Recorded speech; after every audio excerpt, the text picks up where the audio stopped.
Manifestação critica STF e cobra Congresso pela revisão da segunda instância. Marcelo Matos. A Avenida Paulista recebeu novamente manifestantes, desta vez contra a decisão do Supremo Tribunal Federal na revisão da prisão em segunda instância e o efeito imediato, a libertação do ex-presidente Lula. O microempresário Nilson Pereira da Silva veio com a família. Luana, minha filha, minha enteada, ela tem assim é uma pessoa que já se interessa demais por política. Começou a estar com 18 anos e tem uma força de vontade enorme de viver e de vencer.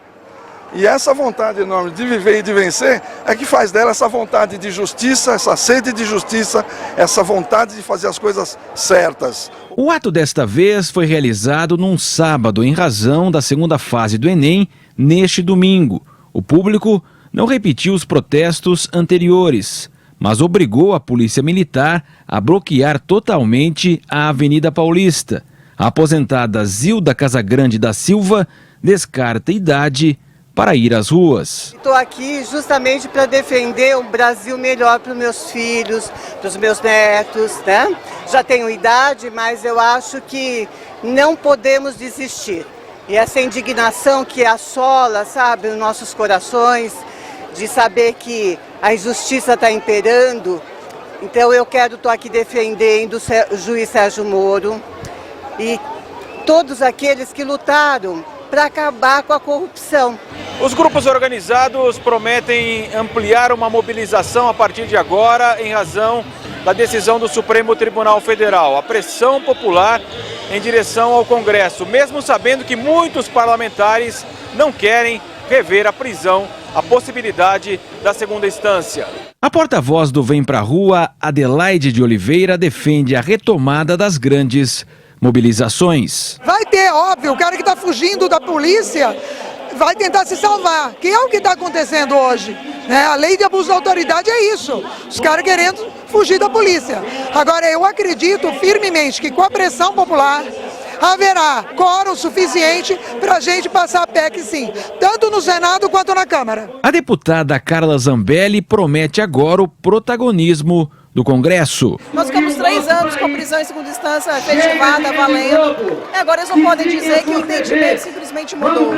Então, já que eles pensam assim, acho que é importante para nós, deputados e senadores, passarmos a ver que o protagonismo da legislação tem obrigatoriamente que ser do Congresso. A gente não pode terceirizar isso para o STF. Eu acho que o povo, mais do que nunca, tem percebido isso. O STF tem tentado legislar, né? E normalmente em favor de bandidos.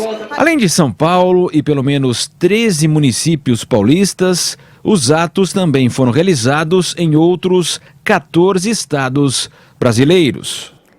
Vai se seguir aí uma grande discussão no Legislativo. Existe uma PEC tramitando na CCJ da Câmara que pode ser votada ainda hoje, porque o Congresso vai funcionar hoje e amanhã e a partir de quarta-feira não funciona porque é ponto facultativo em virtude da realização da cúpula dos BRICS em Brasília.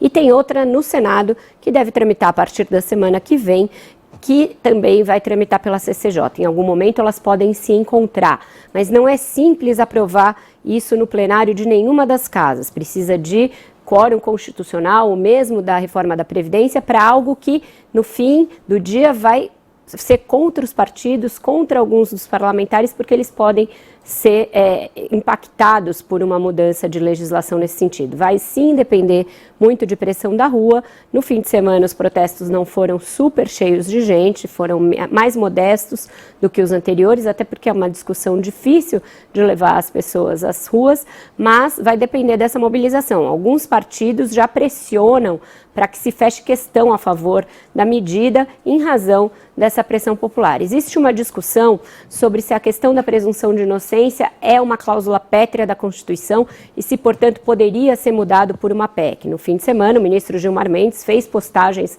no Twitter dizendo que não e que o caminho correto seria alterar o Código de Processo Penal e aí sim alterar o rito dos recursos para que o cumprimento da pena fosse mais rápido. Então é uma longa discussão jurídica, o Supremo vai ser instado a se manifestar de novo caso o Congresso aprove alguma coisa, não é algo para a gente ver nos próximos meses resolvido.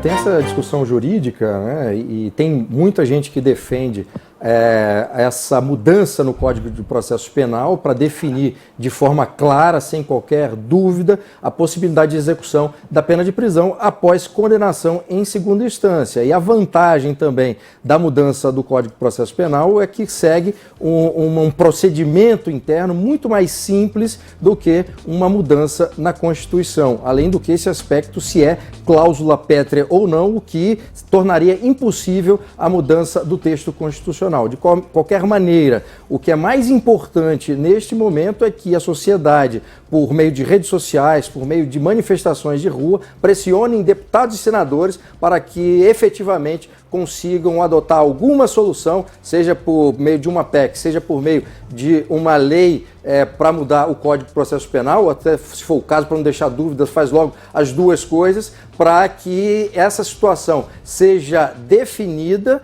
e a gente não tenha mais esse problema baseado em todas as consequências negativas a partir da decisão adotada pelo Supremo Tribunal Federal na semana passada.